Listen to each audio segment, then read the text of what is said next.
So I'm gonna start. Good morning, everybody. 1st of March, spring is coming. And welcome to our webinar on rural revival, empowered communities and sustainable energy in a changing climate.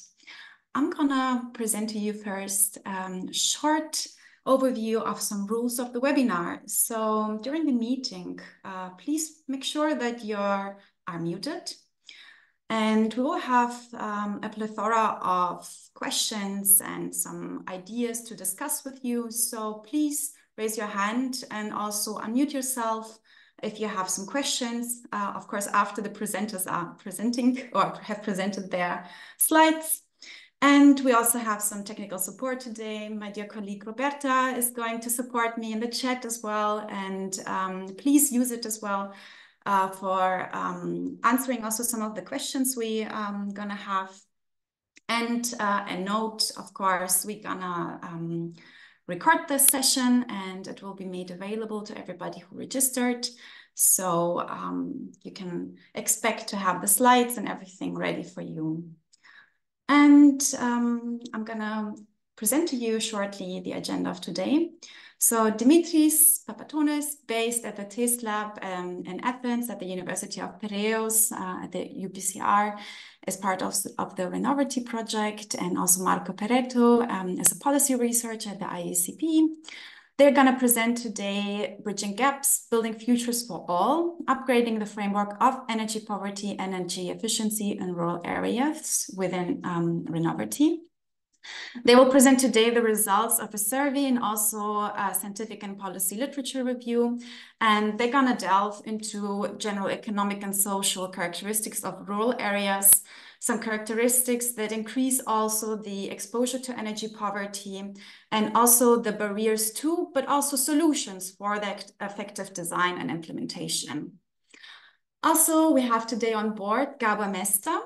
He works at Pedal Consulting, which is based in Slovakia, and he is going to present the Engaging and Connecting and Empowering Rural Actors, which is a multi-actor approach in the Rurality project. The Rurality project has the goal to create some so-called learning hubs, which are based on expertise, and they're training centers which use very innovative methodologies and also a comprehensive network of several living labs to empower rural actors. They also facilitate 1,000 people who are coordinating with local and regional authorities to support rural innovation. And also Kristaps Mankovskis, who works at the Latvian State Forest Research Institute, also shortly called Silava. And he's going to present rural development examples in Latvia Regional Hub, which is from the EU Horizon Program Rural BioUp. And it focuses on the transition to a just and fair bioeconomy in rural areas. So similar to Ruralities, the project established or is currently establishing 9 regional hubs, which are serving as dynamic multi-actor centers. So Rural BioUp really aims to be a catalyst of positive change, fostering sustainability and justice in the bioeconomy center and sector. Yes, could you please go on with the slide, Roberta? Thank you. So why focusing actually on the rural part? Because 30% of the EU population actually lives in the rural areas. And the EU areas are home for around about 137 million people, which make or cover roughly about 83% of the EU territory. However, we all know that many rural territories are lagging behind in different areas that have a direct impact of the quality of life of their residents. So remote rural areas are facing strong demographic and socioeconomic challenges we are quite aware of, I think. So starting from transport infrastructures, such as lack of local bus services, also the internet speed, for example, the broadband, but also just essential services. And of course, also the availability of jobs, population decline and aging, and also, of course, energy and transport poverty, which will be tackled today. And in addition to the GDP, these regions tend to perform also worse than regions that are urban or close to the city. So typically the worst performing regions are depending still on the primary sectors compared to the less to the tertiary sector. So demographic and economic challenges might result in a very vicious cycle in which younger people leave and move to the urban centers. For instance, the one example is really gathering a lot of Spanish political agenda is the Empty Spain movement, which actually warns for rural depopulation due to an exodus of the young, which supposedly threatens more than half of Spanish municipalities. So how do countries try to overcome this? One example is maybe the Municípios do Interior program in Portugal, which actually grants really direct payment for those who are coming to move to the countryside from abroad. This program promotes economic revitalization with the ultimate goal of attracting people to their interior of the country. So let's get also some other facts. So based on a public consultation from 2021, there were roughly about 3,000 rural EU citizens who participated to create a so-called EU Rural Vision, which they came up with four actually key actions. So a stronger, connected, resilient, and prosperous rural area by 2014. You can find it, I will put it in the chat also, which was published by the European Commission. And moreover, I want to present to you also some encouraging facts, right? According to the Eurobarometer Flash survey from 2021, 76% of the EU residents agree to the statement that they would be like to be involved in decisions affecting their local area. By the way, the highest levels of agreement are in Slovakia with 86% and Greece and Poland with 85%. So, and of these 63% respondents say they would be like to be involved in taking part in, for instance, citizens' consultations, and they would either also be present in some meetings and events organized in the local area to get involved in community-led projects.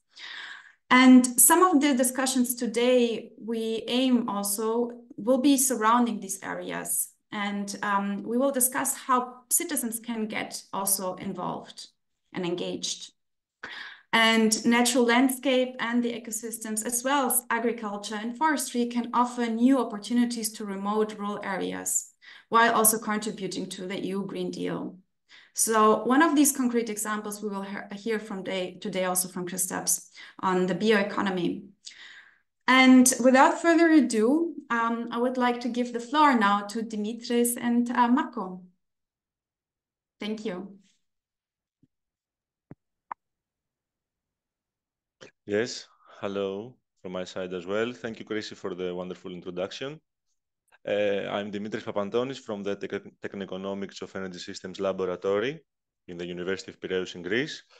And today I will present you our work conducted in the context of the RENOVERTY project, an easy life project that focuses on home renovation roadmaps to address energy poverty in vulnerable rural districts. And I will co-present our work conducted at the first year of the project, along with my colleagues Akis Apostoliotis, Marco Peretto, and Stefan Buzarowski. So in the next slide, thank you, Roberta. As Chrissy mentioned, we have identified that despite the fact that energy poverty is, let's say, more recognized and discussed in the EU and national policy dialogues, the project has identified that there are still many gaps in knowledge and practice when it comes to rural areas. And this is something that we seek overall to cover throughout this 3 years project. Especially when it comes to Central Eastern, Southern Eastern, and Southern Europe, the issues are more extended, let's say, and because these populations are traditionally much poorer and more vulnerable to energy poverty. While we have also identified that there is a wide, let's say, lack of practices that reduce energy poverty. So, in this context, the RENOVERTY project has initiated its activities, which are in the next slide, Roberta. Thank you. And the main objective is to address the issue of energy poverty by enhancing the uptake of energy efficiency renovations in these three regions I already mentioned, and develop renovation roadmaps tailored to the needs of rural areas. So this will be done by supporting local action groups for the co-creation and implementation of the rural energy efficiency roadmaps. During this process, the project will empower and already empowers public and non-public actors in order to co-create together with all the range of the stakeholders in the rural energy efficiency renovation value chain. And through this process, develop a model, a methodology that will be able to be replicated and implemented in more rural areas across the EU. So, finally, the geographical coverage of the project concerns 7 countries in the regions I already mentioned: Croatia, rural regions in Croatia, Estonia, Hungary, Slovenia, Italy, Portugal, and Spain. So, in order to proceed with all these activities, as a first step, we sought to conceptualize, let's say, energy poverty and energy efficiency in rural areas. In fact, this work has been submitted, and it will be public in the next couple of days. And at our first deliverable, we have conducted an in-depth desk research to identify what is the current state and the current frameworks of energy poverty and energy efficiency in rural contexts.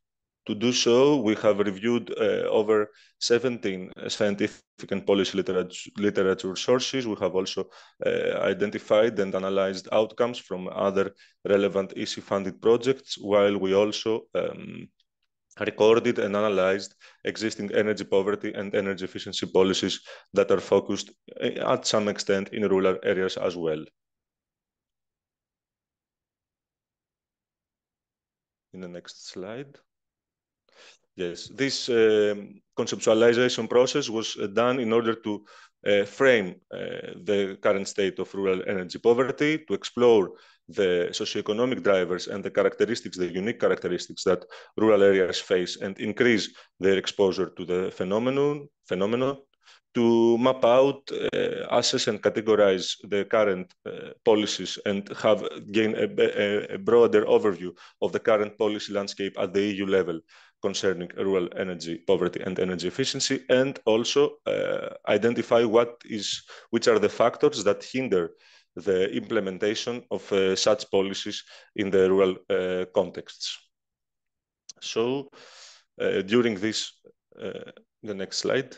During this process, we have identified and analyzed thoroughly key characteristics that rural areas face, that the literature considers that are mostly met in rural areas, such as the specific demographic structures, meaning that more elderly people and fewer people of working age are living in rural areas. Also, the limited access to education, and especially tertiary education, which also is a specific characteristic compared to urban contexts. Also, the lack of the lower, let's say, labor capabilities, fewer job prospects, higher unemployment rates than in urban contexts are also is also a characteristic that burdens rural populations, while we also identified and analyzed the aspect of the lack of infrastructure and services, meaning that rural areas face transport limitations and access to grid and resources. And From these, let's say, general characteristics, we delved into the most energy poverty specific characteristics that enhance the exposure of the rural populations in energy poverty. The four key characteristics that we identified in the literature is the nature of the housing stock, which is pretty quite old, and it is also coupled with challenges in conducting energy efficiency renovations. Also, the limited choice of energy sources, the lower incomes that rural populations face, along with the higher energy costs compared to urban contexts, along with the identified particular consumer behavior in such contexts and a traditional way of thinking that is also analyzed in our work. And as a next step, we sought to identify, except for what is the unique characteristics, the drivers of energy poverty in rural contexts, we also sought to identify which are the barriers and gaps that hinder the enhance of energy efficiency in such contexts that could complement to the alleviation of energy poverty. During our research, we analyzed and we identified 4 key categories: financial barriers, geographic barriers, awareness access barriers, and regulation barriers. I will analyze them more in the upcoming slides, as we also had a survey focused on these categories. And last but not least, as part of the desk research, we sought to analyze the current policy status and landscape at the EU countries in terms of rural energy efficiency and rural energy poverty. In this effort, we analyzed 25 policies that were identified in European countries, and this analysis offered us some key trends in regards with the energy poverty policy landscape in rural contexts. We saw that most of the policies are implemented at the national level. One of the most important findings is that while the policies, more or less, somehow these policies mention rural areas and they're focused on this context, the majority of them does not provide any special criteria or requirements addressing the specificities of the area. Most policies have started after 2013. There is a wide lack of monitoring and evaluation on these policies. And there is we also identified that in Southern Europe and Southern Eastern Europe, less policies were found. So after conducting this desk research and with all these findings at hand, we used these findings in order to formulate a survey that was disseminated to experts and stakeholders that are working on rural energy in order to validate and enhance these findings. So the main objective of this survey was to gain key insights on the current needs and barriers, and also propose solutions to address energy poverty and energy efficiency in rural contexts. We made it at the European-wide base, and we achieved to gain responses from more than 130 stakeholders and experts from all, let's say, the fields: academia, policymaking, private and social sector. And here I think we can also highlight that, to the best of our knowledge, this is a first effort concerning such a coverage and a wide range of stakeholders in rural energy efficiency and energy poverty. So at first, among the many questions, we have chosen here, let's say, the most important ones. We have tried to assess the energy poverty drivers we identified in the literature review in terms of the stakeholder viewpoints. Let's say, at the whole sample, 5 were the most dominant drivers identified: poor public transport, underinvestment in rural areas, geographical remoteness, the demographic structures, and the poor housing quality of rural contexts. Why it was a bit interesting how these drivers were differentiated in the different regions of study. for example, in the case of Central Eastern Europe, where stakeholders coming from this area and working on this area considered poor housing quality as the most important driver, and while poor public transport and geographical remoteness was considered in Southern Eastern Europe, and in Southern Europe it was poor public transport and underinvestment.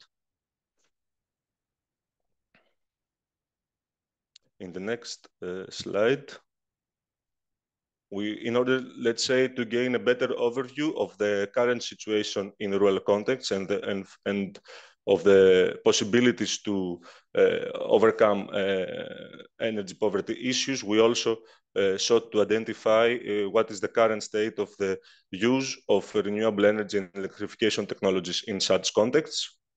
As it was more or less expected, it is unlikely to have most of these, let's say, innovative technologies used in these contexts, like solar thermal domestic heat pumps and electric vehicles, but we also identified that it was likely to meet technologies like solar photovoltaics. Then, as a next step, following the approach and the logic of the literature review process, we asked for the stakeholders to assess the barriers of designing and implementing energy efficiency policies to address energy poverty in rural contexts. From the respondents, we identified something that we had also met in the literature, that financial barriers are considered the most important ones, followed by awareness, access, regulatory, and then geographic barriers. And then we asked also the respondents to analyze and rate the different barriers in each category. And from this process, we identified that the lack of capital, high upfront costs, and the lack of state or private sector financing were deemed to be the most important when it comes to financial barriers in energy efficiency policies in the rural areas. While in the next slide, when it comes to awareness and access barriers, the lack of technical knowledge and the increased skepticism in rural contexts are considered the most important, while the unsupportive and inconsistent policy setting, along with inadequate law and policies, are considered the most important regulatory barriers. So, except for, let's say, analyzing the problem, we also sought to identify the opinions of stakeholders in terms of what could be done in order to overcome the issue. And we asked them which policy level the stakeholders consider the most important when it comes to addressing energy poverty in rural areas.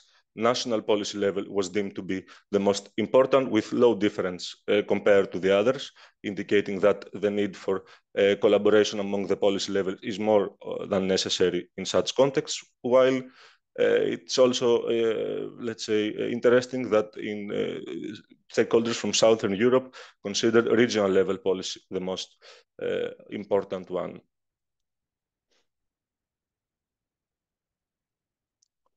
And in the same line of thought, we also asked the rural stakeholders to declare their awareness in terms of energy efficiency policies that address barriers to energy efficiency implementation in rural areas. Most of the respondents consider themselves as fairly aware. Nevertheless, when they were asked from a next question, which are the policies that in your area are enacted and address these issues, they mentioned general EU strategies and directives, most of them, like the Energy Efficiency First Principle, for example, which also indicated to us that invisibility of rural energy efficiency policy is something common among also the stakeholders that are working on the field. So with this in mind, we also asked them to proceed in specific policy recommendations. And now I will give the floor to Marco to present us the policy recommendations outcome coming from the stakeholder needs assessment. Yes, thank you very much, Dimitris.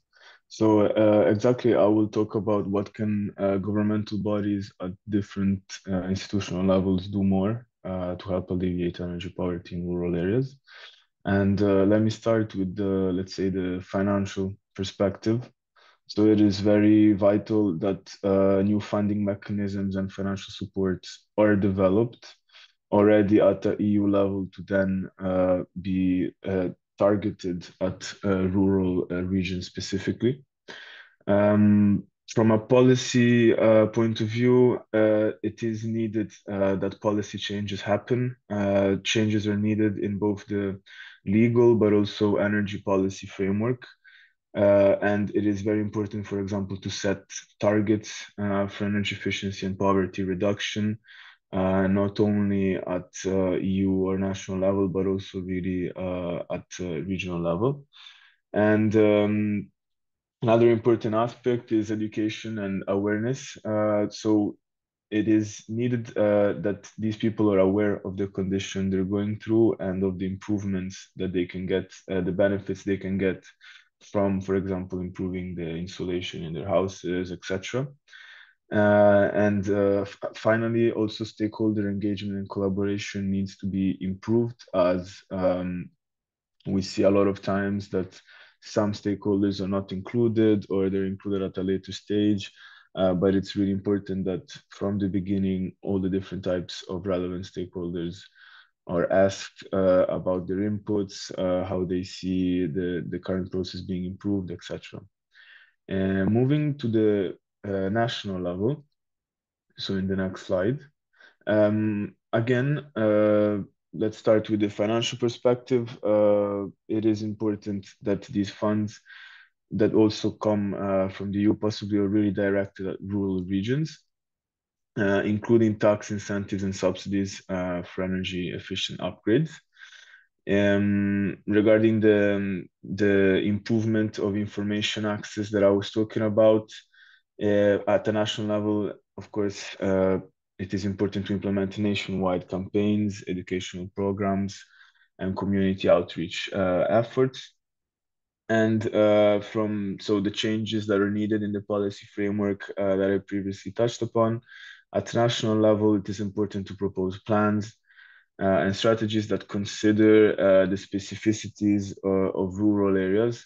Um, so not taking rural areas, let's say a national average, and implementing based on these values, but really focusing on what is seen in specific regions, as all rural regions have different specificity depending also on geographical area, climate, etc. Yeah, at regional level then, from a financial perspective, again, long-term funding is needed. So we saw that sometimes short-term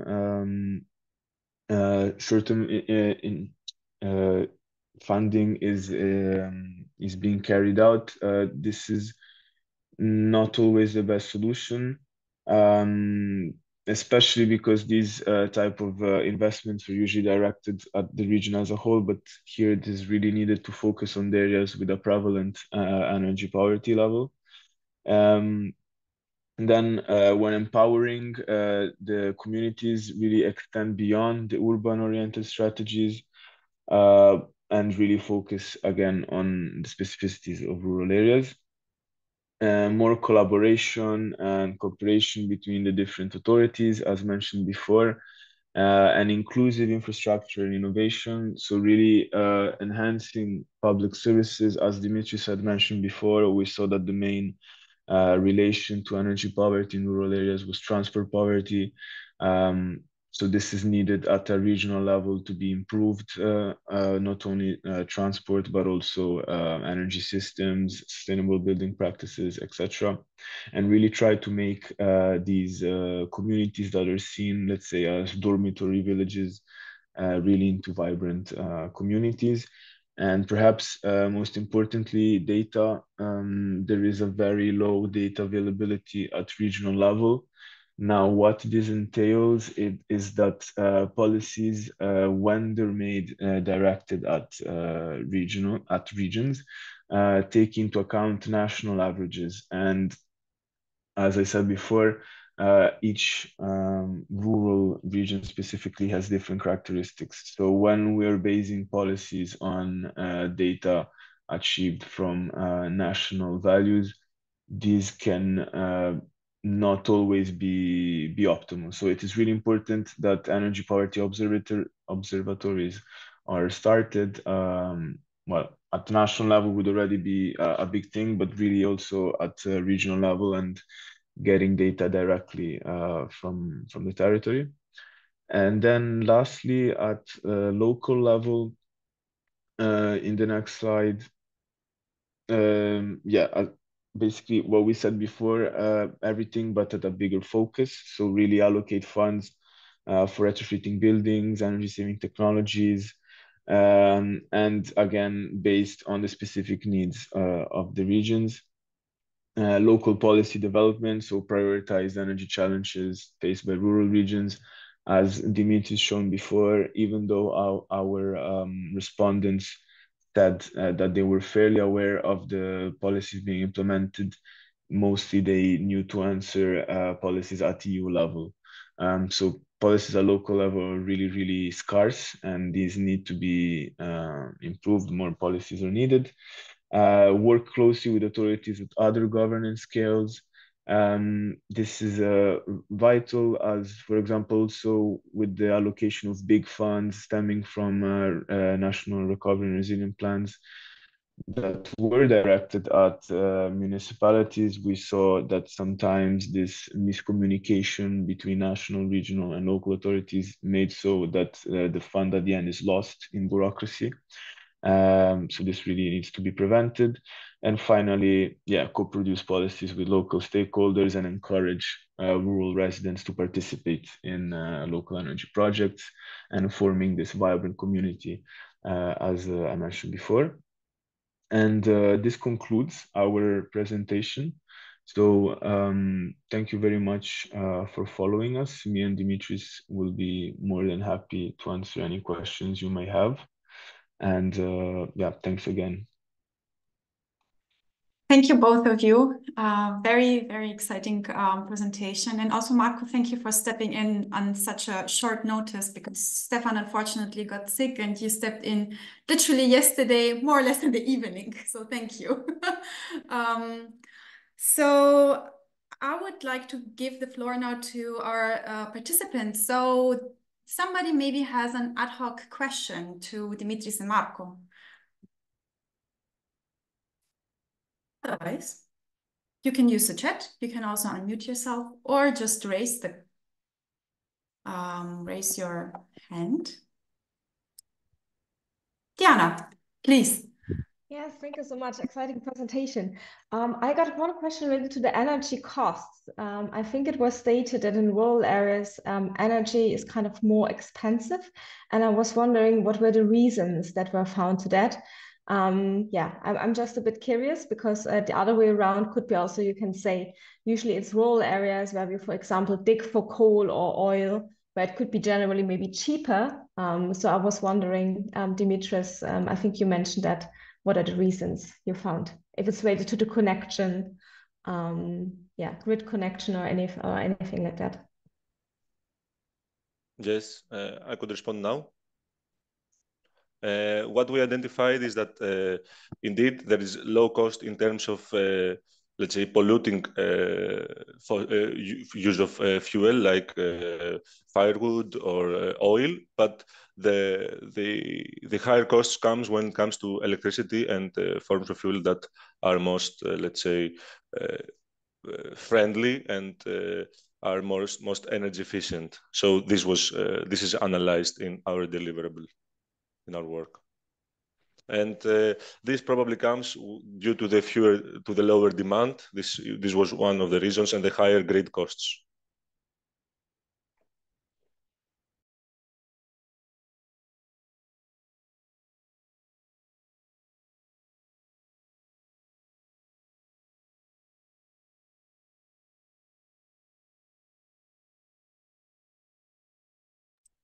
Sorry, I thought I was muted. Lena Knapp, please, if you can unmute yourself.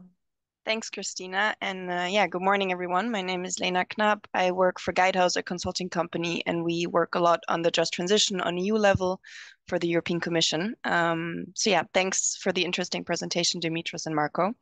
I was wondering, because you alluded a lot already to funding on all of the levels, and I was wondering if there's funds already used for the projects or for the regions, which ones that are, and under which conditions or parameters the regions are eligible for those funds. If you could, provide some more information on that, that would be helpful.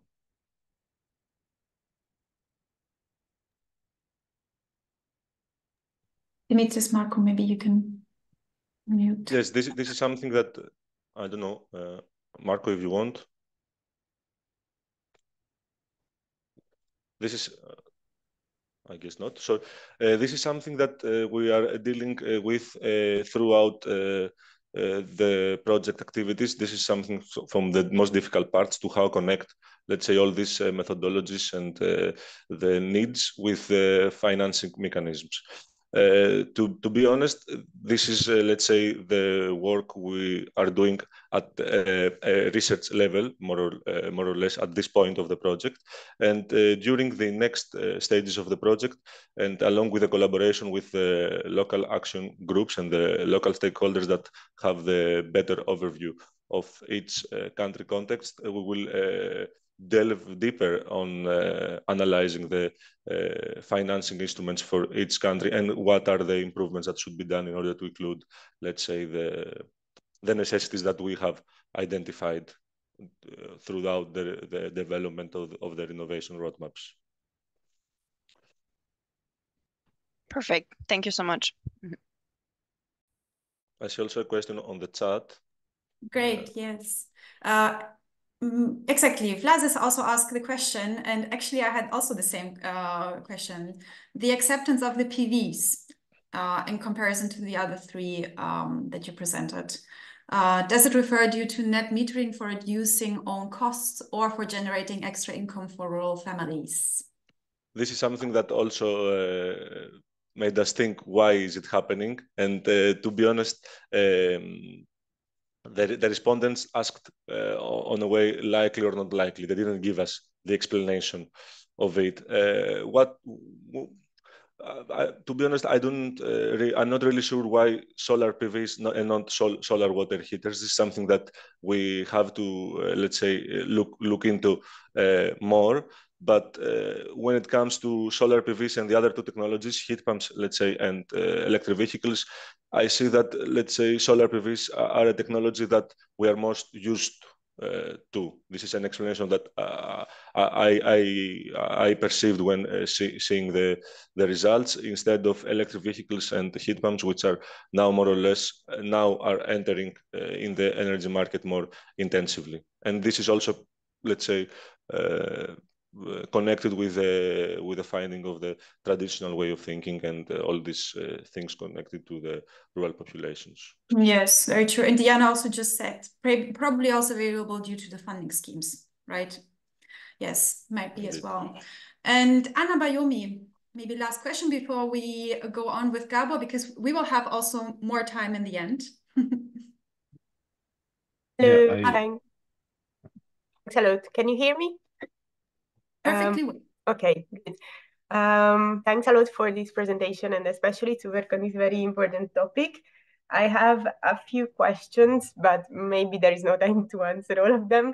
The first one was already mentioned partially. If the use of biomass and solid fuel heating came out as an important issue in the rural areas, because in my work I realized that in rural areas, but especially among the poorest households, majority of households are relying on biomass or coal, and biomass is also used, is the major contributor to reach renewable energy targets in Central Eastern European countries, so policymakers are not really incentivized to reduce the use of biomass. This is my first question. The second one is related to the Energy Efficiency Directive that requires heating and cooling plans for larger settlements than 45,000 with more than 45,000 inhabitants. And this would be a great opportunity to plan how households can heat their largest energy use from polluting fuels to clean energy sources. However, the rural areas are not really included in this process. And have you realized this issue? And if you are working on ideal planning levels for these municipalities, as small villages might not have the capacity for this, and then what would be the best level to plan the heat transition, to find the heat transition options. Yeah. Yeah, thank you, Anna. And I stop here. Let's see, Dimitris and Marco, please, short answers. Yes, thank you for the questions. In the first question, the answer is yes. This is what we have identified, the use of cheap heating sources like the ones you mentioned.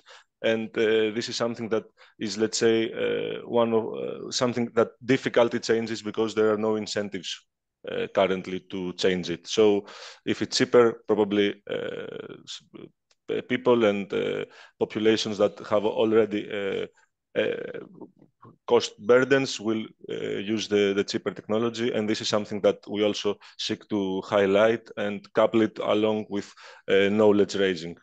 And for the second question, yes, this is something that we have also identified, and we analyzed it, let's say, in the regulatory barriers of our analysis, that the current policy context is unsupportive, and this is a very nice example of, you mentioned about the EED, and this is something that at this point of the project, we have identified the issue, and throughout the next stages of the project and the collaboration with the local stakeholders, we will for sure we will for sure analyze the policy and regulatory context that needs to be improved along with our analysis and their feedback. And at the last stage of a project, we hope to have concrete policy recommendations that will include aspects like this.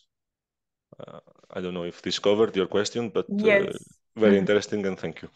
Thank you. Thank you, everybody. And now I would like to give the floor to Gabor Mester, and who's going to present the ruralities approach. Roberta, could you please move on with one slide? Thank you very much. Gabor, the floor is yours. Yes, thank you very much, Christina, and thanks a lot. And I would like to also welcome everyone, all the participants, and special thanks to Christina for that great introduction at the beginning, and also to Dimitris for this very impressive and detailed presentation. First of all, I would like to also say again, thank you for being here, for the invitation and to be part of this joint webinar. And we look forward the cooperation with the RENOVERTY project and Rural BioUp as well in the future. And today I will be talking about RURALITIES project, more precisely about the multi-actor approach that we are implementing in the project, and how it connects to our main aim to engage, connect, and empower rural actors. I will try to make some links to the facts and activities that you have mentioned before, to make the links and the connections. But first of all, I would like to also introduce myself. My name is Gabor Mester, and I'm a project manager at Pedal Consulting. And I would like to say a couple of words about Pedal Consulting as well. We are a leading national performer when it comes to Horizon Europe, Horizon 2020 and COSME program. We are based in Slovakia, as it was mentioned in the introduction. And currently we are having 20 Horizon Europe projects in our portfolio, where we are providing services like dissemination and communication, exploitation activities, impact assessment, and commercialization. And lastly, but most importantly, we are coordinating projects like Ruralities. So here we are, and we can go to the next slide, please, Roberta. Thank you very much. So I would like to give you a very short introduction, and I promise I will be a bit quick to adjust to the schedule. So the whole name of the project is RURALITIES Climate Smart Ecosystem Enhancing and Knowledge-Based Rural Expertise and Training Centers. It's a Horizon Europe coordination and support action and 5 years long project. We are currently in month 17, which is more or less the first third of the implementation period, but we are still, I would say, a bit of the initial stage of the project, like mapping and gathering information, but I will be also explaining this later on. We have a relatively big consortium of 52 partners here. I will be also mentioning this, and if you look at the right side on the pictures, I hope it's visible at your end. We have quite great coverage in Europe, in geographical Europe as well, and we have also partners from the African continent, from the eastern and western coast, and also from Central Africa. It's a special African Union and European Union collaboration. I will also mention later on how our African colleagues are joining to the program and what are their activities and responsibilities.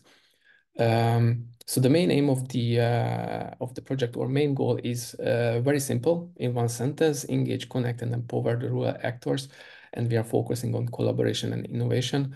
Of course, it sounds very simple, but when it comes to implementation and action, it could be also very challenging. I will be also touch on this topic in my slides. And the main results of or main outcomes of the project will be creating learning hubs, climate smart expertise and training centers in 6 pilot areas, very similar to Rural BioUp. I'm also looking forward to that presentation to see how they approach this topic. So we can go to the next slide, please. Yes, I would like to give a quick introduction to our pilot areas. We are working mainly on these demonstration areas in the whole duration of the project, except the final part of the project where we try to build on these findings and activities and replicate this not only within our European partners, but also in Africa. So we have 6 operational areas, demonstration areas in the project: 2 in Italy, Marche and Veneto, 1 in Scotland, Highlands and Islands, 1 in Poșeva region in Slovenia, 1 in Asturias, Spain, and 1 in Iași, which is located in northeastern Romania. One unique component of RURALITIES also that we call these demonstration areas SIMSES, which stands for Simplified Rural Socio-Ecological Systems, that I will be also explaining on the next slide. And here I would like to connect to the statement that Marco has said, well said in the presentation before, that these local rural areas, regions are very diverse, and their characteristics are very different. You can see also the geographical coverage is very wide in Europe. Almost all corners of Europe, and this is a key component that we need to keep in mind in our project, and this is what we will also echo many times. Here with the demonstration areas, we are focusing on each areas through a different lens. Because they have different needs, different setups, different geographical and socioeconomic aspects. So we can go to the next slide, please. Yes, and this is the SIMSES theory or the SIMSES approach that I would like to mention here just quickly. So as I mentioned, these are our operation areas, pilot areas, and the SIMSES word stands for Simplified Rural Socio-Ecological System in RURALITIES, and we have spent quite some time to really define what does that mean for us in RURALITIES. But I believe we succeeded it. And in a nutshell, it means that each local region has the local culture, practices, and institutions, like local factors, and also other factors that are affecting to these geographical units, like climate and natural factors. And as all local areas are part of a bigger region, part of a nation, and also part of an international context.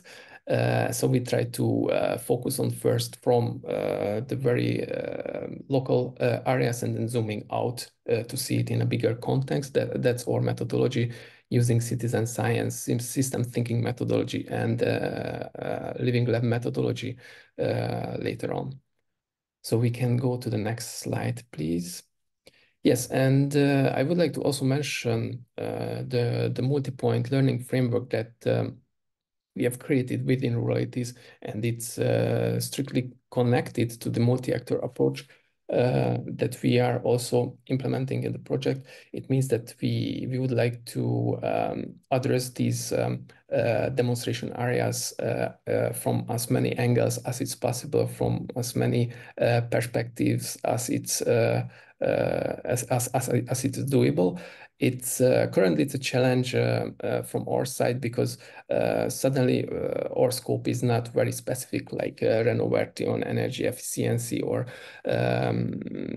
some demonstration areas. We have one demonstration area, and we look at it as in a holistic way. So that could be challenging, but that's also kind of an opportunity for us. So here we are focusing on multi-actors, trying to engage and look at all levels of the society, from the citizens, science sector, research, policymakers, NGOs, and businesses as well. Of course, looking through the lenses of multiply disciplines that are needed, engineering, technology, and also focusing mainly on digital technology as well. Also from multi-systems wise, as I mentioned, the living labs, citizen science, other learning mobility opportunities, and the multi-scale, of course, individual level, group level, community level, and inter-community level. Multi-sectors, which are very important in our project, because, as I mentioned, the characteristics of each pilot areas are very different. Some of them are more involved in agriculture and agri-food. Others are more on tourism and culture. So here we really need to adjust our main idea here to focus at SIMSES level, and not transferring everything between the pilot areas, but sharing best practices as much as possible. And the multi-level, as I mentioned, from the SIMSES approach, that we start local, we look regional, then national, and pan-European. And at the very final stage of the project, we are also focusing on how to transfer this knowledge and experience to the African continent, to the partners. Next slide, please.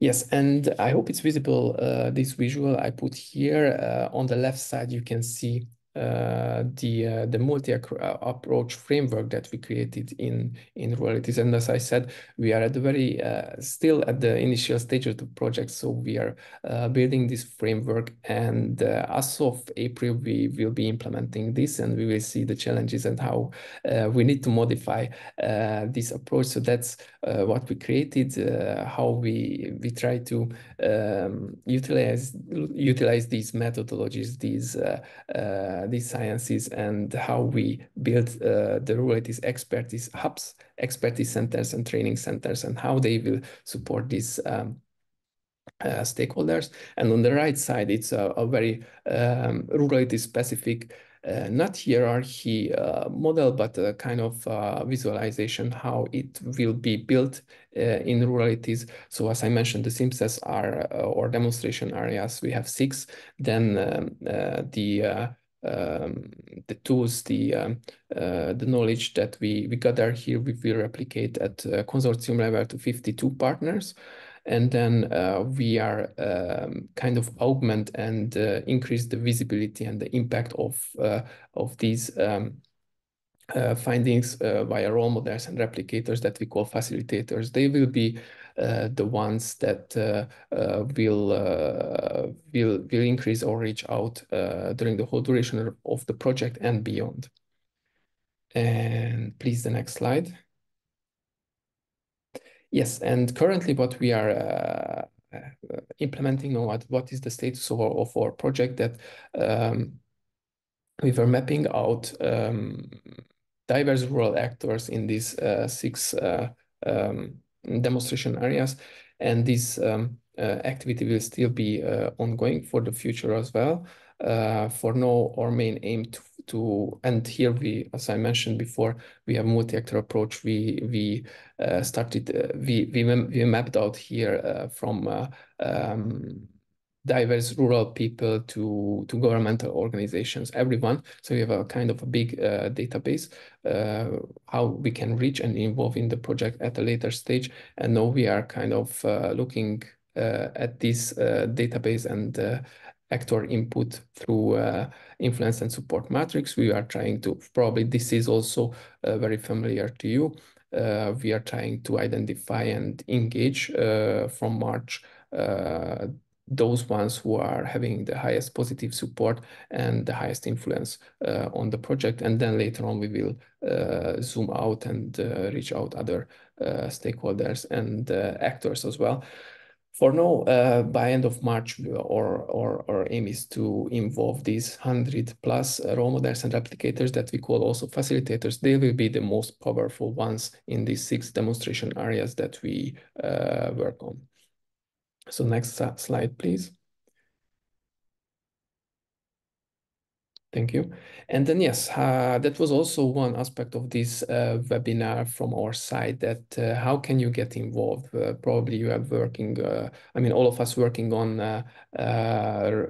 rural topics and questions and challenges here, I believe. And one of the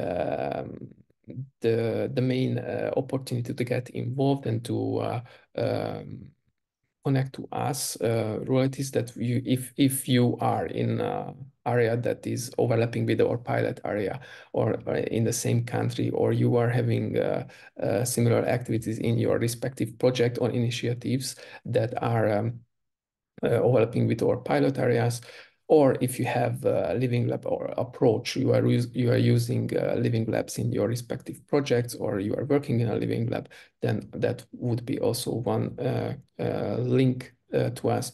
And also the multi-actor approach, that if you apply in your activities, that would be also an opportunity to connect.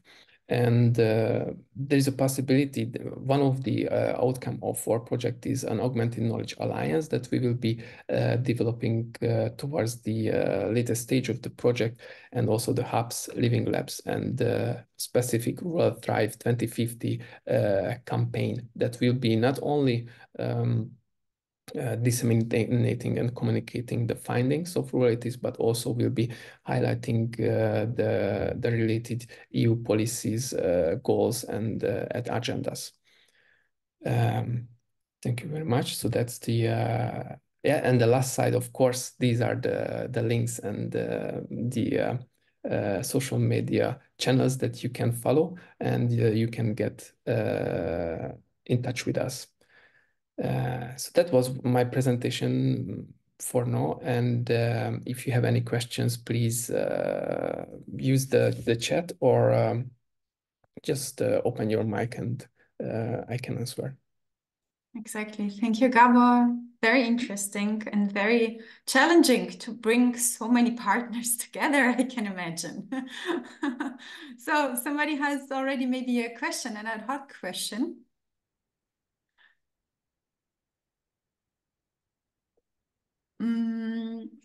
Well, I have 2 actually just right now from listening. But what do you experience? What are the most powerful actors or interesting actors you have encountered? Because I had a similar talk this week actually, and this person mentioned in German, they're called Landfrauen, like rural women kind of associations. And I never heard about them before, you know? And have you like encountered some exciting actors, multipliers, maybe? Yeah. And my Yeah. second question would how do you incentivize participation as being a facilitator and so on? And I'm also switching to the whiteboard meanwhile. Okay, yes. Very good question. So referring to the first one, who are the most powerful ones? And I already see the connection because we had also like I think not lately, like a month ago, in our Spanish demonstration areas. Of course, we have many organizations working in these demonstration areas. There is one leader and other supporters. And one is very specific because it's an organization that has had like a very deep and long historical root in the area. 200 years initiative started, and I see that those actors are the most powerful who are there for a while. And then, as you said, like Landfrau, this is also something that probably not started after COVID or during the COVID. Something that is there in the region or the local region for a while and has been contributing to the community building or the challenges of different kinds through the history. These are the most powerful ones. And on the other hand, those ones who have very advanced technology or capital behind, those also. No, I'm talking about like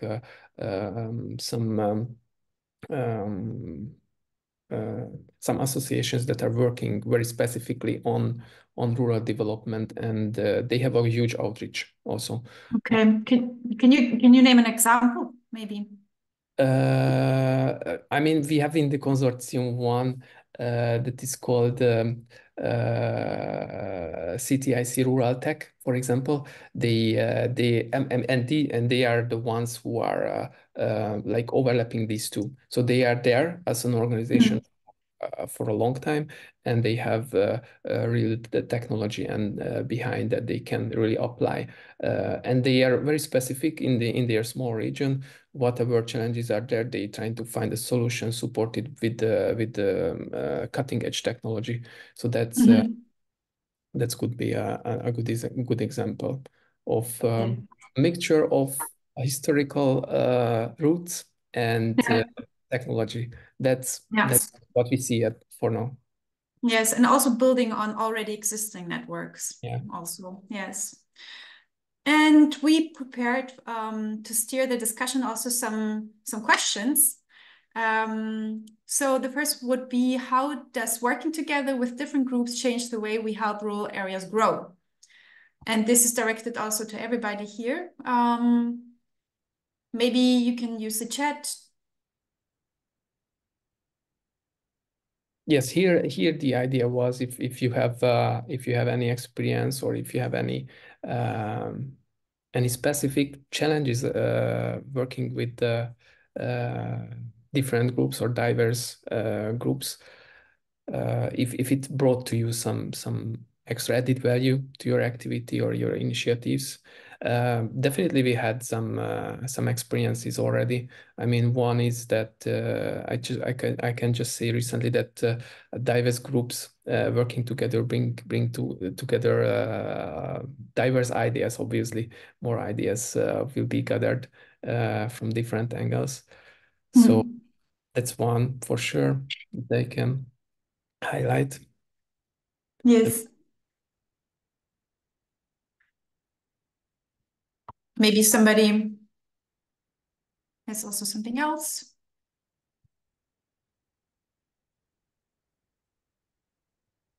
Okay, otherwise we can also ask the other question. So how can we bring together different kinds of help and knowledge to solve rural challenges more creatively?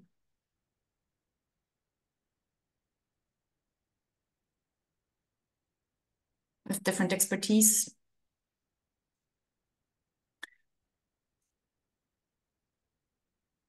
of course, through the labs and hubs.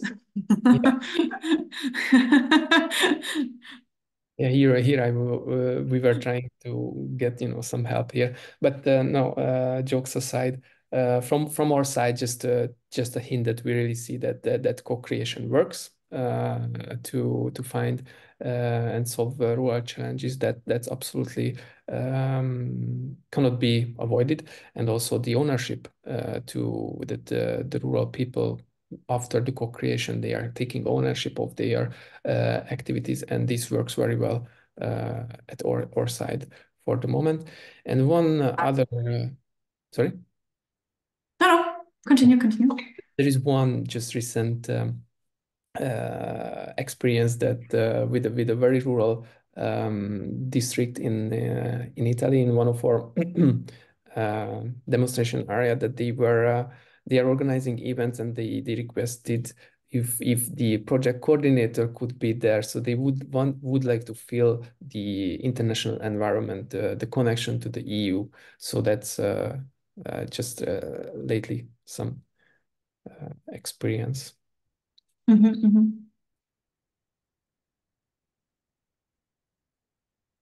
Yeah, somebody has another question, maybe a discussion point.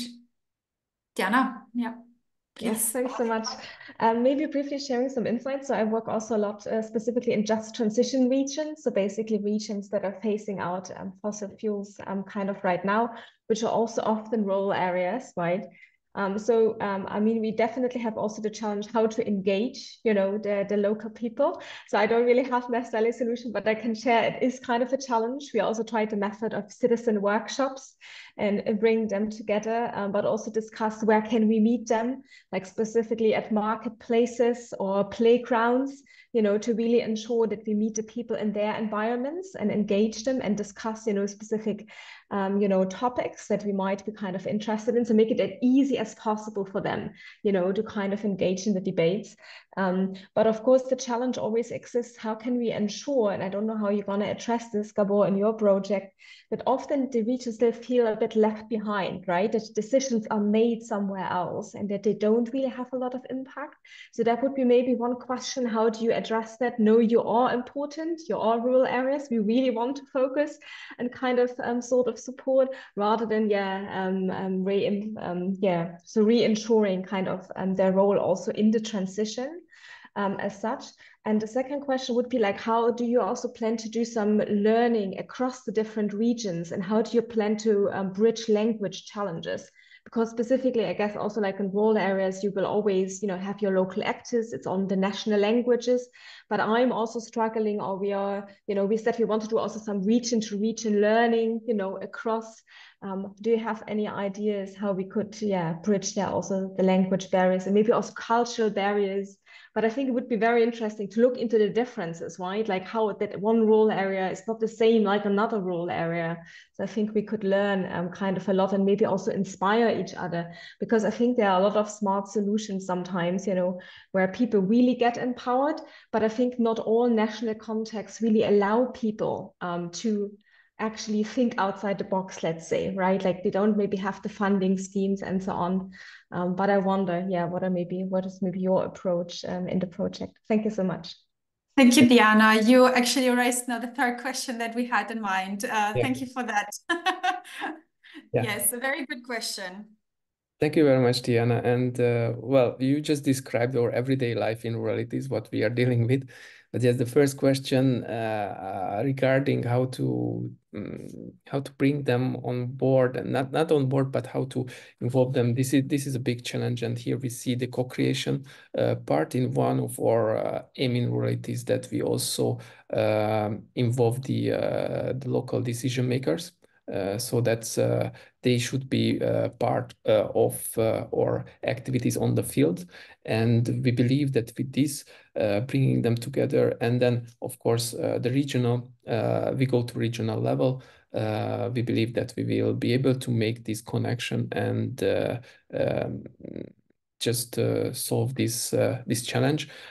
We have no idea at the particular moment how we will do it, and as I mentioned, each region is so different that but we have it on the list to to constantly networking with these decision makers and bringing them together with the target audience. So that's what we envision for now. This is our plan, and we see how it goes in the practice. And the second part of your question, if I could answer that. What are the best ways to engage people, or how to bring them on board? We are also facing with this, not only with this challenge, we're also facing with the challenge that we have a relatively long implementation period. So we try to engage the people at the beginning of the project, and then they say, okay, it will happen in 2026, so, or 2025. So then what? So it's again a challenge, but I definitely believe that frequent interactions with the target audience at the regions in the and demonstration areas could do the work, and also to very well communicate the buy-in, the benefits for them. First of all, we need to articulate and we need to define what is the specific impact, what is the benefits that they will gather in short term, in long term, and we need to communicate this well. And also that you mentioned very well, language and cultural differences should be also taken into the consideration. Here we decided to examine and to look at each activity and question we have in 6 different ways. So what we have the 6 demonstration areas, and we kind of customize each of the activities according to the needs and according to the specific characteristics. We have, for example, a memorandum of understanding that we wanted to sign in the very beginning of the project with each actors that we are engaging. And then one region said, forget about it, people are not signing contracts here. And it connects to the next question, how we incentivize the participation. This is also very important, because in principle, we ask a lot from these stakeholders, these actors, and then we should make sure that they are also that they have the vision what will happen, what will be their benefits at the end. So there are a couple of challenges here. We did not step into that phase of the project, but we already see that we need to tackle this, and this is really good that we already encountered these problems. Many adjustments will be done, I'm pretty sure, in the future, and we need to have 6 different lenses through 6 different areas, and then bringing the best practices together might be working for other regions as well. Thank you, Gabor. Yes, and Diana just also wrote down here in the chat something that I also actually thought about pointing out, the local festivals. So also from the other projects I have, it really works well as well. Yes, that's very true. And how do you connect between demonstration areas? And then we will move on. This is another question, maybe shortly, Gabor. Yeah, this is what we are also focusing on, how we connect. As I mentioned, they are very different in characteristics, so it's also a big challenge, but we try to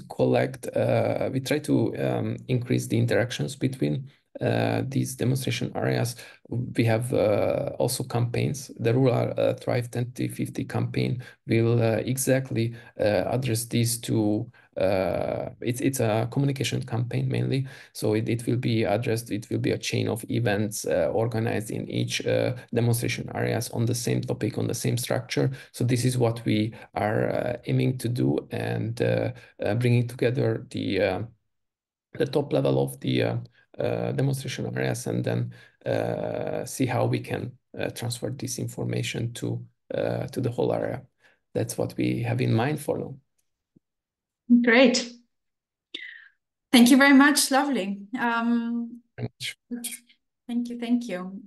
Now, Roberta, would you like to share now the next slides for Christop's presentation? Please.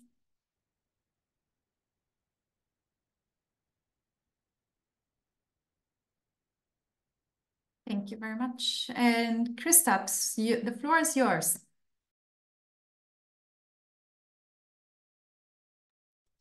Great, thank you. So my name is Kristaps Makauskis. I'm working in Rotterdam State Forest Research Institute, Silova. Please the next slide.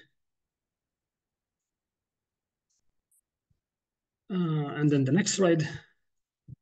Okay, so we are a Forest Research Institute in Latvia. We are established in 1946, and we are the main center of the forest research in Latvia, and we are the leader in scientific ideas, mainly in forestry, but also in related topics that are close to the forestry.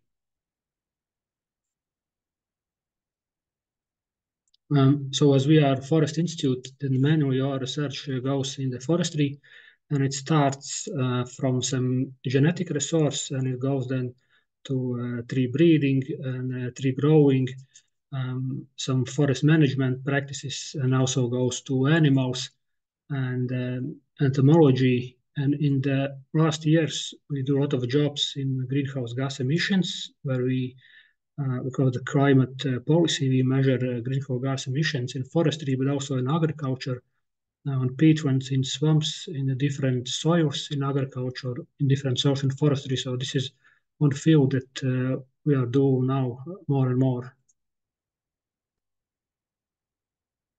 Okay, so and then we also are a member of the Rural BIOP. So the Rural BIOP is a project that stands for empowering EU rural regions that scale up and adopt small-scale bio-based solutions. And the emphasis is on the transition towards sustainable, regenerative, inclusive, and just circular bioeconomy.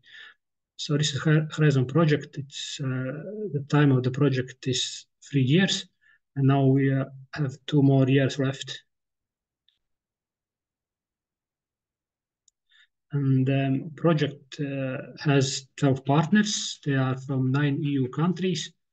And in 6 of these countries, there are established hubs. The hub main idea is it agriculture hub, or it works in forestry and in agriculture. For Latvia and Ireland, which are rather small countries compared to other Europe countries, the hub region is all country, but in Italy, France, and Romania, the hub region is some part or some local region inside the country.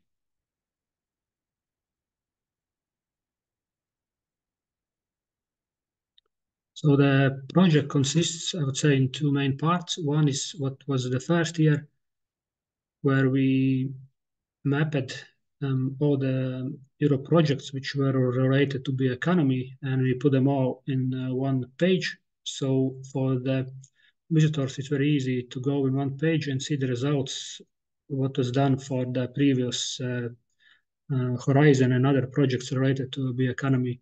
And the second part is the regional hub part, where there is hubs, and then inside the hubs, we are doing some coaching, mentoring, training, networking, and some exchange events between these inside the hub members.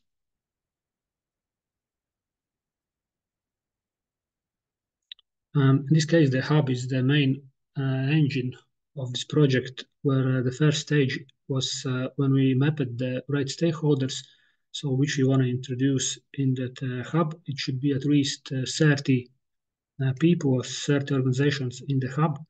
And emphasis is on local stakeholders. They could be farmers, foresters, as well crafters. It could be some associations, policy makers, some persons from government, some local points, and also NGOs. The second stage, what we did in the last year, end of the last year, we do the hub kickoffs, where we establish the hubs. So then we get all our stakeholders together, we explain the project, and in these kickoffs, we discussed 2 value chains, what we need to construct inside the hub for the next 2 years. And we also write some action plan for what I think, how the hub should move, what the hub should do, and how the hub could help them to get to their goals, to the support needs of the stakeholders. And the second stage, what is now, when we have the hub and the members, then we do some networking events, coaching, training, some hub meetings. We do some also study visits to other countries, and we can do that inside the hub. For example, one member could attend another member, but we can do also it outside the country, where we could go to other countries or to other country hubs and do that study visits there. So there's the regional facilitator, which are we as C-level. So we are a project partner who oversees and coordinates the hub activities, and we are doing it for the 3 years. And then there is very important actor who is the hub contact point. That's some representative from the hub who is like a roof for the hub members. And after the project ends, after 3 years, it will move officially remote out of the hub. So the hub at that time should be fully sustainable, so it could work independently. And the hub contact point then will be that who will help to work the hub in the future when we are out of the project.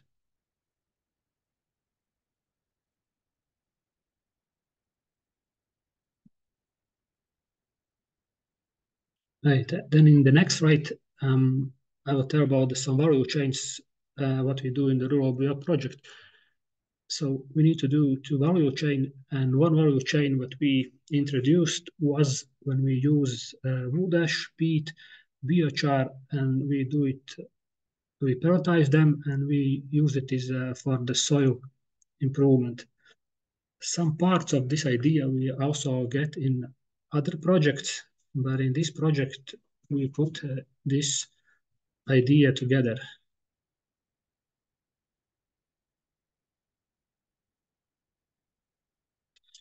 So, and how we think that such value chains could improve some rural development.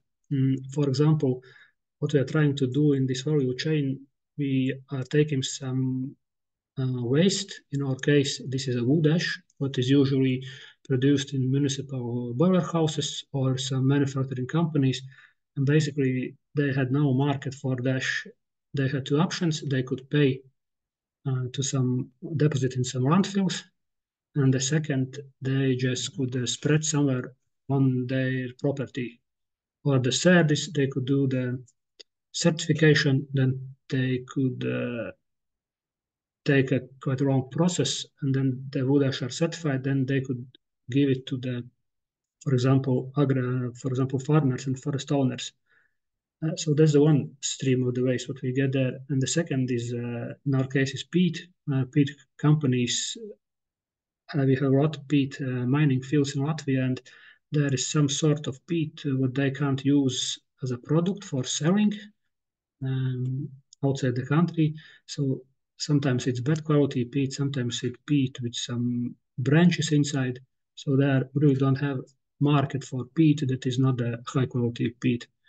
And then there is one third part is a biochar. In Latvia, we had a lot of charcoal companies who made charcoal, so they sell charcoal for the grills. But in the making process charcoal, there are small particles of the charcoal who are too small to be used as a burning material. So then they don't know what to do with this small, we call it biochar particles, and they are searching for some market where could they spend that charcoal. And how these free waste management, how these free waste products, by making pellets, we can do or support the rural businesses. For example, it could be done by small family companies, or it could be done by side business for the farmers when there's no winter. For example, they could do that pelletizing of these waste materials in the winter time when they don't have a work to do on the field. And then there's also some market for application to the soil. So there could be companies who do the application, or it could be farmers who use their tractors and equipment to spread these pellets on the field. And then there is one also market for the tree growing and management companies who then could plant these trees on the lands which are improved with these parrots as biofertilizers. There would be nurseries who grow the trees and some foresters who do the management by cutting the grass or doing some tending there. And in the end, the rural economy benefit will be that there would be, after some time, tree plantations growing in the, for example, in the municipality. They could use the wood chips, they could use the timber, or even they could use some different tree products. For example, in some furniture, as seen in the picture, when there is one family who is growing willows, but they make like from the steel poles, they make some forms, and then the willows grow in certain patterns, and then they use it like part of some chairs or some interesting objects. And also in these tree plantations, we could bring some bees, and we could have honey there. Also, we could use it for the shelters of the animals. So basically, what we could do, we could we could, together with the local communities and involving some actors there, we could make waste product in something what we could sell in some products, and then the products could improve also the economy and the rural businesses in this region. And then one next, what we have idea about the tree wool. So they are growing trees in forest. Usually they are old and people are not using them. So, but one entrepreneur had an idea that he could take the fibers from that wood, what is done for before several hundred years. People do that. They make some clothes from the wood fiber. So then there's he could take the fiber from the old tree bark, do some washing, and then get the fibers. And from the fibers, he could make some clothes or some products. So in that case, there is a right tree in the forest which is not used. So we could do the research management. We use something what's not done before. And there is rural business. There is somebody who is collecting the bark. It could be forester, farmer, or others. And then you can make from that fiber. You could do it. It could be some small company. It could be also some farmer, and you can make some clothes or other products from that fiber. It could be one company who is doing that all, or it could be several players who do some small job what they could they want or they can do, and then they give the material to the other. And the rural economy from this side will benefit by, of course, there will be product, there will be clothes, some design elements. It could be branding the municipality, for example, the municipality where you can transfer the tree to some clothes, but also in we speak about the tourism, it also could be huge benefit because you could make there some small museum about this old ancient practice, what you could do now. But you could also do some workshops there, so people they can come there and do some practical work, so that you can attract people to the specific region.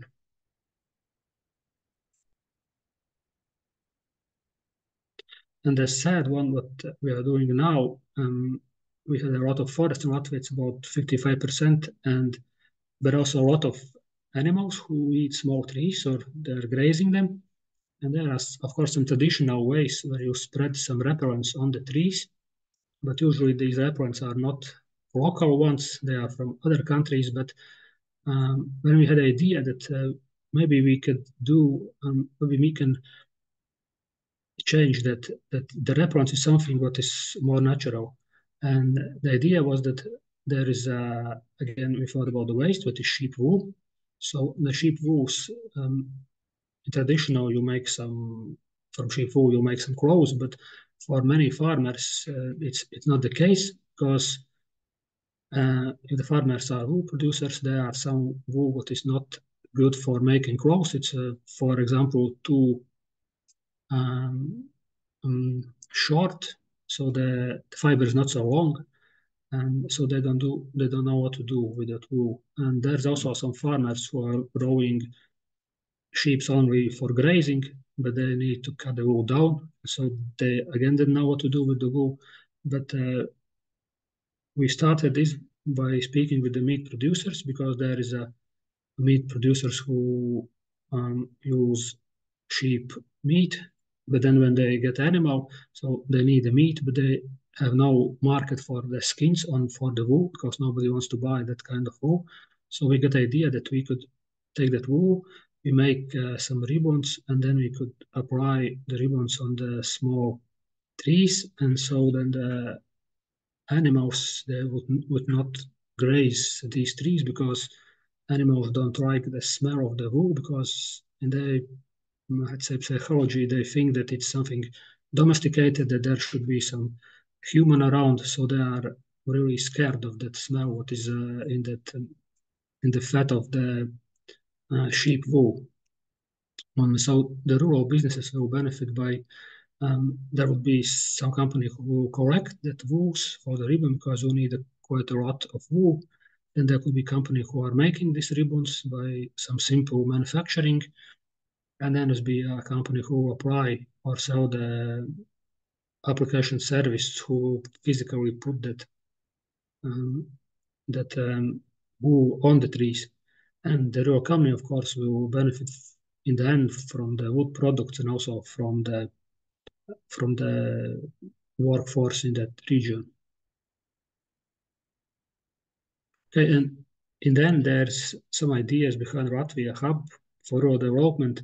As I mentioned before, we are a Forest Research Institute, so our main idea is science in the forest, and projects like this one, Rural Be Up, it's a bit out of our scope. We are not working so much with the rural communities. Basically, what we do usually, our main job is the hard science from the forest, greenhouse gas emissions. So then when we work projects like this, that our main idea that because we are a research institute, we want to try to add some scientific edge or different approach to the rural development. It could be very easy, like with the wool, where we just get we do the ribbons, we do some testing, or we do some parrots, but we want to add something what is at least a bit of some research, not just some social things. We also try to use in these value chain side products. We are not aiming for the timber, because there are many ways that you could use, but you could do, for example, the timber or agricultural products, but we are seeing what we could do with some side projects, which are some waste and some technologies that are not used. And also we try to establish long value chain, what is not always economically supported, but our idea is that if there is rural communities, then we need to try involve as many actors as possible in this one value chain. So we try to connect many different actors in one chain. And we also are trying to mix forest with agriculture or other industries, for example, where there is a wool from the animals and tree protection is some kind of field in forestry, and there is peat, what is a mining resource, and then fertilization, what is agriculture, and then there is trees, what is forestry, and then we could move that some product from the forest to the clothes or some fiber. So it's from one scope to another scope. And in the end, yes, what we want to do, we try to add value to new products by making the value chain stronger and try to involve as many people as we can in the rural areas, so we could get the support from the local people, so they could get involved in some value chain that we could propose to them. Okay, thank you. That's all. Great. Thank you, Kristaps. Thank you also for these very practical examples. Thank you very much. Does somebody have ad hoc questions? I think also kind of the same as in the Ruralities project. It's interesting for me would be to know how difficult it is to get the stakeholders in place, and how do you like establish the context with them? How do you set up this whole procedures? Is it difficult? What are the barriers that you encountered? Yes, for us, it was quite difficult because, as I said, I think 3 times that we are Science Institute, we don't have database of the stakeholders. One approach before the project was that we could find them, call them, and make the cold calls and ask, do you want to join to the project? But before that, it wouldn't be very efficient way. So what we did, we contact the contact point, what is the agriculture association, what is the roof association of different other associations. For example, in that agriculture association, members are, for example, the some forest association or sheep growers associations, whatever the different associations. So then we take stakeholders that one association, for example, the forest owner association, and then when we need to spread some information, then we use their channels to get to the foresters, to get to the stakeholders. So we are not involved directly to stakeholders, but through these associations. And we find that this, for us, worked at least so far the best way. Okay. Somebody else has maybe another question. As we have already also some questions for you to discuss. So let me dig into them.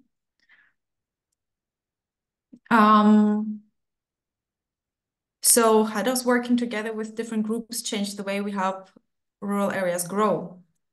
Maybe to the others. Maybe the others want to participate and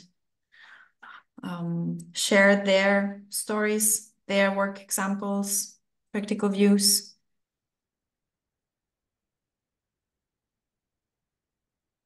It's challenging to work with different kinds of stakeholders. For instance, it would be for me hard, I think, to find there will be the linguistic and vocabulary barrier for sure that actually Diana mentioned before to work in this project, I think, but I could follow. It was very, very hands-on. Thank you, Kristaps. Somebody else wants to share maybe some examples?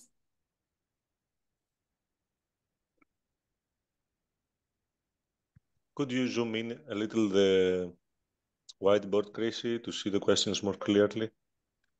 Should I zoom out? Zoom in. Zoom in. I don't know if it's the case for the others, but I cannot see them clearly. Oh, really? Okay. Now the first question is here. Do you see it better now, Dimitris, and everybody else? I think you can zoom by your own. At least I can zoom by myself. Yes, forget what I said. You can zoom. Okay. But also maybe we have another interesting question here. Do you have that situation in your countries that many similar projects involve the same, usually always the suspect of people who are always active and stakeholders that it's hard for them to participate in all activities because they are already involved in so many and they are always very active. So the usual subject, yeah. Do you have? Yeah, we have that problem because we are some members who are really active, and then you know that they're active, and then there are several similar projects, and they all are involving the same farmer to participate in the project. And then imagine that if he's in 3-4 projects, then every project is for 3 years, and then they have some networking events, some conferences, some study visits. So that one farmer has really much to do if he wants to participate in all the 4 projects that he's interested in. So then we try to cooperate with some projects, make some events together, because if we usually it's hard to get the same farmer participate several times a year. So then we somehow share that together with other projects. Yeah. Gabor? We have also similar experience. I mean, in one hand, it's nice because we have many initiatives and projects working on these topics. But on the other hand, we have experienced that local decision makers are hard to get, and at higher policy level, if you go higher, it's even more difficult because they have anyways a busy schedule, and then many initiatives asking and taking information from them. And I think here is the challenge is clear, but we need to be again precise, what we would like to get from them, and somehow design our activities in a way, not designing like a whole conference for a day, but very precise survey, for example, to getting some information. So that's what we are trying out for now. Yeah.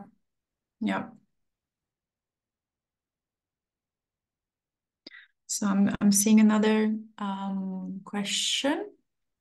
And just to add here, in what Gabor said, that another thing that we have identified that is useful for policymakers is to have, let's say, concrete suggestions with quantified results. This is something that they give more. They devote their time in listening. Let's say more quantified and concrete results. Yeah. Otherwise, we also have, I almost forgot it, but I didn't. So we also have prepared some questions on the first presentation from Marco and Dimitris. If someone would like to maybe go also on in this. So based on your experiences, what are the most important barriers that hinder the implementation of energy efficiency policies to address energy poverty in rural areas? But I think there are plenty, but maybe we can highlight some predominant ones. This is something that we have dealt in depth in our research, but always there is space for knowledge that has not been identified. So this is mostly the reason that this question is referring to the audience. If anything that we missed or anything that is not highlighted enough based on your expertise, it would be more than welcome to be incorporated in our research. I think you mentioned one really important aspect is the local data, the missing of local data.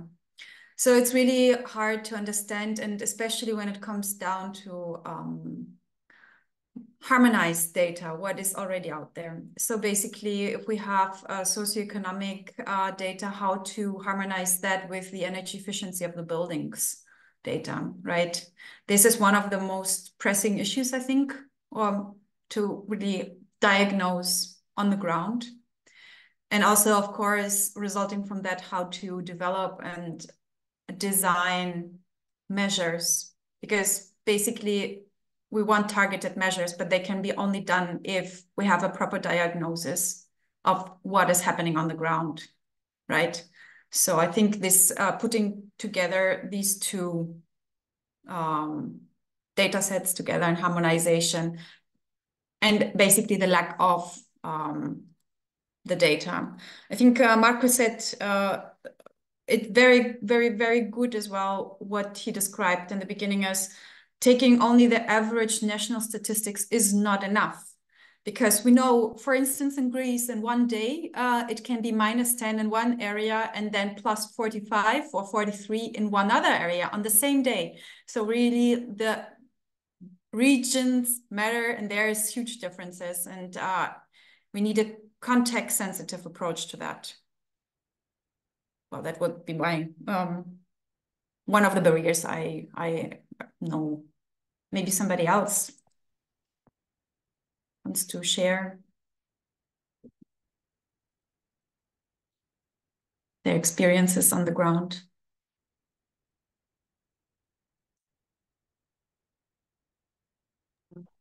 I fully agree with you, Chrissy, and this is something that the project seeks, let's say, somehow to address by conducting also field work For example, in this report, it's not presented today analytically, but in this report, we also include energy audits, results from more than 65 energy audits, if I remember well, in the countries the project is involved in. And in order to identify, let's say, the special building characteristics, which is one of the major energy poverty driver in this context. And we have also seen that the situation is what we expected. The housing stock in this context, especially for the most vulnerable, is in a worse situation. And this is something that we will use further throughout the project to address. Yeah. And this is something that we need to do because no data about this were existing. And this is something that we did in order to address this. Yeah. And you also mentioned another important point, which was the invisibility of the rural areas. True, but actually I have it right now open. The Social Climate Fund directive actually focuses on the rural areas. So in Article 10, it really says support for lower income households, including in rural and remote areas. So there is a change happening. Yes, and in this is something that we also identified, and I will give the floor to Kate. This is something that we also identified, that the rural areas were mentioned in several policies, but there were no special criteria about them. For example, how energy poverty was, let's say, defined there, how it was calculated, or how the funding or the support schemes were targeting the population there. And we are very much also talking about energy poverty, but I think it's also time when we look at the rural areas to really also to look at transport poverty. Yeah, and Kate, please.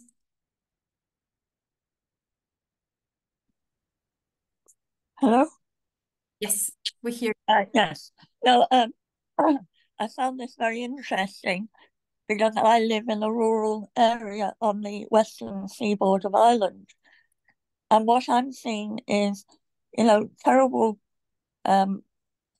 heat poverty, and the Just Transition funds that were given to Ireland have all been ring-fenced into the middle of the country. So peripheral areas like North Kerry, where I live, are getting no funding. So we're losing all our communities here. And we just have all these wind turbines and solar farms in our peatlands. But we've lost our community, in a horrible way. And the poverty, fuel poverty is dreadful because no one's allowed to touch peatland anymore, except for personal use. And the expense of fuels, because we're peripheral, the prices have just shot up. And I'm just so shocked by the misuse of European funding, which is the Just Transition Fund, that is just given to cherry-picked for some areas, while peripheral areas are just abandoned. And, what we witness on the western seaboard of Ireland is a total land clearance policy. And I don't want to get on my soapbox, but, we need to take areas like my own community, which is, a very entrepreneurial community, but they cannot, there's no access to funding. There's no investment, and there's no access to capital to help things. So, like even in my own house, which is stone, I cannot afford to do it up because it's just cost prohibitive. So we have to find ways of doing this. And to me, the social community cooperative is the model. And I'll leave it there. I don't want to hog. Thank you, Kate, for these insights. Yes, so you're pointing out a very important factor, which is capacity building, which is super important. Yes, somebody else wants to share their experiences as well? Maybe to all of you, We have another question, which looks a little bit on the brighter side. Let's say, do you have some game-changing policy maneuvers that you would propose to ensure really a just and fair energy transition in rural areas? Do you have some ideas?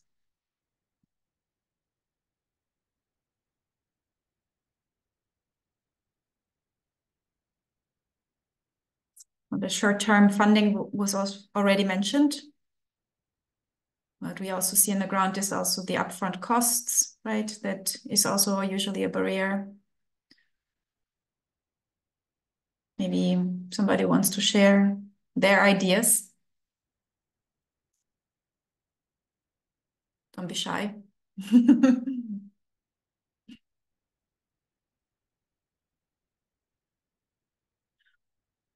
Not, then we can maybe even close the session a little bit earlier, 5 minutes earlier. Thank you, everybody, for participating, for listening, for being here, but also, of course, to Kristaps, Gabor, and Dimitris and Marco, and also Axel and Roberta and everybody else behind the scenes as well.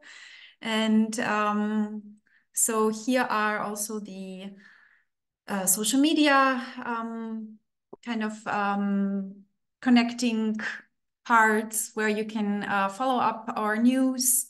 And also you can sign up for the newsletters. And I would just wanted to tell you as well, this is one of the first webinar series. We will come back in May where we're going to focus on the new EPPD and some news about that. And because the Energy Performance of Buildings Directive also focuses on the renovation roadmaps. And as you heard today, this is one of the cornerstones of the RENOVERTY projects. So we're gonna present some of the key findings there.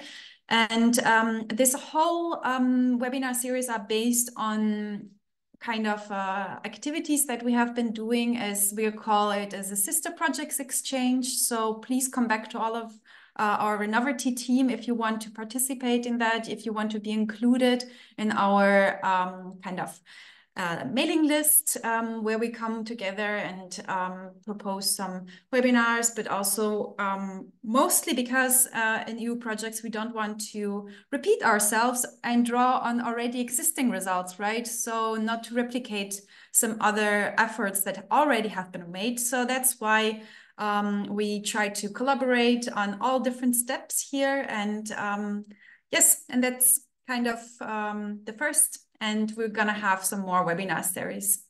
And thank you, everybody, and have a lovely weekend soon. Thank you.